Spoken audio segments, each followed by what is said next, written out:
of wound margins, cloudy urine, and diminished breath sounds. Preoperatively, you will have provided teaching about rehabilitation and what to expect. Postoperatively, you'll reinforce that information for your client and his family. The rehabilitation period after CABG is designed to enable the client to increase his exercise tolerance gradually in a safe setting. The rehabilitation team helps clients recover physically, socially, emotionally, and spiritually. How do you know your client understands the importance of his cardiac rehabilitation? By his change in diet, attention to nutrition, and dedication to lifestyle changes. When discussing rehabilitation, your client may ask about resuming sexual activity.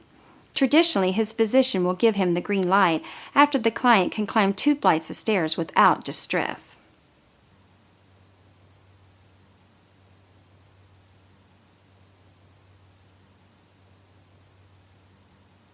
An older male client tells you that his appetite is poor, he has been nauseated, and he feels weak and tired. Vital signs are temperature 98 degrees Fahrenheit, that's 36.7 degrees Celsius, pulse 56, respiratory rate 16, and blood pressure 110/56.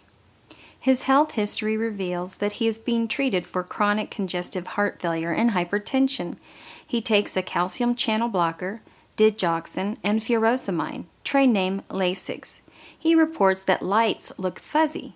He has no edema, and his breath sounds are clear. What do you might think be going on? His symptoms are typical of digitalis toxicity, but a serum digoxin level would have to confirm it.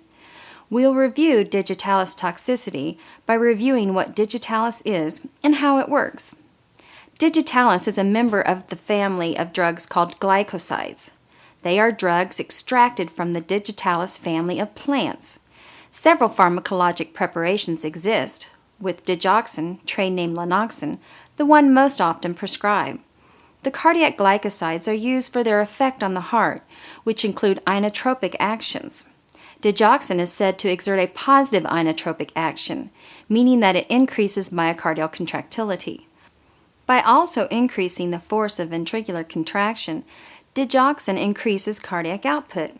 The benefits of increased cardiac output include decreased sympathetic tone, which improves ventricular filling and emptying, reduces afterload, and reduces venous pressure. It also works by increasing urine production, which reduces blood volume and edema. It decreases renin release, which in turn lowers aldosterone and angiotensin II, resulting in decreased vasoconstriction. Digoxin also decreases heart rate in clients who have atrial fibrillation or atrial flutter by decreasing conduction through the AV node. Digoxin once was the drug of choice for treatment of congestive heart failure. It is now more likely to be used if a client does not respond to ACE inhibitors, diuretics, and beta blockers. In addition to congestive heart failure, digoxin may be prescribed for atrial arrhythmias and cardiogenic shock. What are some factors that would make you suspect digitalis toxicity in your client? The most common risk manifestations are hypokalemia, elevated serum digoxin level, and heart disease.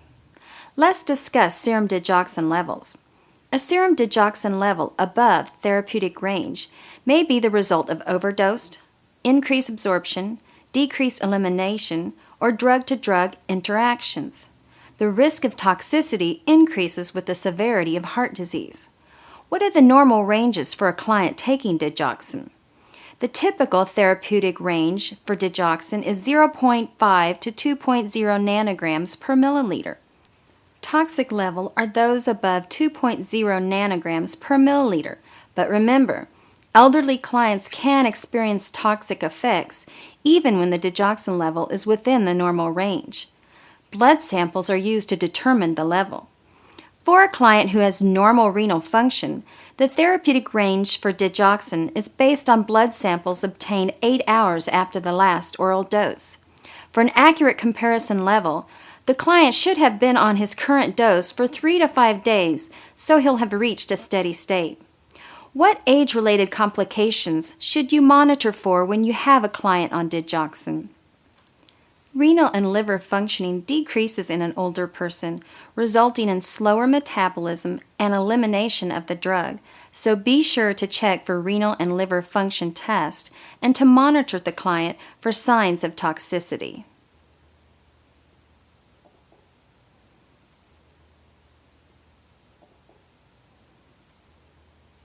Who among us hasn't heard people say that some stressful time or event has made their blood pressure rise? Perhaps you've said it yourself recently. And that brings us to hypertension. A quick review and the nurse's role. Normal blood pressure is defined as systolic pressure less than 120 millimeters of mercury and a diastolic pressure less than 80 millimeters of mercury. Prehypertension is reflected in a systolic pressure of 120 to 139 millimeters of mercury or a diastolic pressure of 80 to 89 millimeters of mercury. Hypertension is abnormally high blood pressure that is defined as stage 1 or 2. If the systolic pressure is 140 to 159 or the diastolic is 90 to 99, the client has stage 1 hypertension. A client who has a systolic pressure of 160 millimeters of mercury or higher, or a diastolic pressure of 100 millimeters of mercury or higher, is considered to have stage 2 hypertension. When no cause for elevation of blood pressure can be found, the client is said to have primary hypertension. When the elevation in blood pressure is related to other conditions, such as kidney disease, it is called secondary hypertension. There are many conditions that can cause secondary hypertension, and you'll be relieved to see that studying nursing is not one of them. The conditions that are on the list are sleep apnea, chronic kidney disease, primary aldosteronism, renovascular disease, Cushing's syndrome, and steroid therapy, pheochromocytoma, coarctation of the aorta, and thyroid and parathyroid disorders. Hypertension has been called the silent killer because fatal complications can develop even when a person has no symptoms. And with no symptoms, many clients don't get the help they need and can end up with long-term uncontrolled hypertension. The consequences of hypertension affect many areas of the body. First, the heart. Long-term uncontrolled hypertension can lead to coronary artery disease, angina, myocardial infarction, left ventricular hypertrophy, and congestive heart failure. It affects the kidneys by narrowing renal arteries and causing chronic renal failure. Your client's eyes may be affected by the narrowing of retinal arterioles, retinal hemorrhages, papilledema, and even blindness. Your client may have a trans-ischemic attack or cerebral vascular accident, also called a brain attack or a stroke. Since hypertension is often asymptomatic, the risk factors become extremely important. Risk factors for hypertension can be classified as modifiable or non-modifiable. Prevention is aimed at eliminating or treating the modifiable risk factors.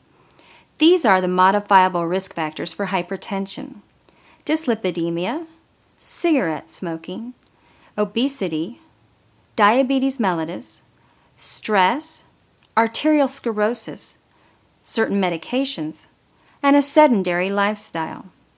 What lifestyle changes would your client make to show that he is understanding your teaching about modifiable risk factors? He might quit smoking or go on a weight reduction plan. He might start exercising, reduce his stress, or start controlling his diabetes better. There are some risk factors that your client cannot control. These are non-modifiable risk factors and include hereditary predisposition, increasing age, male gender, and being African American. Clients who have these risk factors should be made aware of the symptoms hypertension can cause. The challenge is that many people with hypertension have no symptoms at all, especially in the early stages. When hypertension does cause symptoms, what might they be? An occipital headache or pain in the back of the head, dizziness, epistaxis, that's a nosebleed, or visual disturbances. Severe hypertension can cause facial flushing and chest pain. A diagnosis of hypertension is made when repeated measures of blood pressure average 140/90 or higher. The diagnosis applies if either or both the systolic and diastolic pressures are elevated.